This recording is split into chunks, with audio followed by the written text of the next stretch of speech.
राक्षस ने भी भगवान की तपस्या की, तपस्या करके ठाकुर जी से मांगा, भगवान जब प्रकट हो गए वरदान मांगो क्या चाहिए। राक्षस बोला, प्रसन्न हासा रुड़लो चलो लसत। एक राक्षस ने भी भगवान की तपस्या की, तपस्या करके ठाकुर जी से मांगा, भगवान जब प्रकट हो गए वरदान मांगो क्या चाहिए। राक्षस बोला,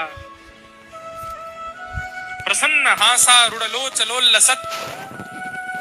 जब आप ठाकुर जी मुस्कुराते हैं तो आपके गाल बड़े प्यारे लगते हैं मुझको।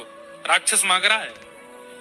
भगवान बोले तो वरदान तो मांगो क्या चाहिए। बोले कि प्रभु मैंने बहुत कुछ खाया अपने जीवन में, बड़े बड़े जीव खा लिए, बड़े बड़े जंतु खाए, मानव भी खाए, देवता दैत्य भी खाए, अब आपको खाने का मन कर रहा है। भगवान बोले तू मुझे खाने के लिए तपस्या कर रहा था। बोले हाँ, मुझे पता चला कि आप मिलते नहीं हो, आप तभी प्रकट होते जब आप कोई तप करता है, तो मैंने इसीलिए तप किया 1000 वर्ष तक कि आप प्रकट हो जाए तो मैं वरदान में आपको खाने के लिए मांगू।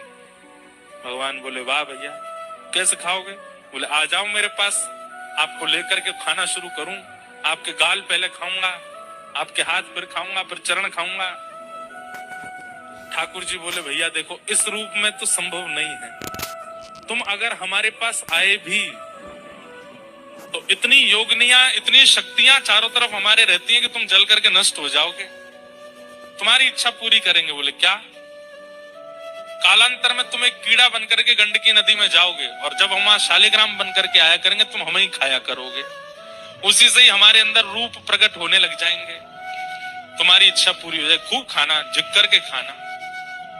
तो गंडकी में, शालिग्राम जी में कभी कभी आकृतियां प्रकट हो जाती हैं, वो आकृतियां उस राक्षस को ही शाप दिया भगवान ने खाने का, वो खाता है ठाकुर जी को।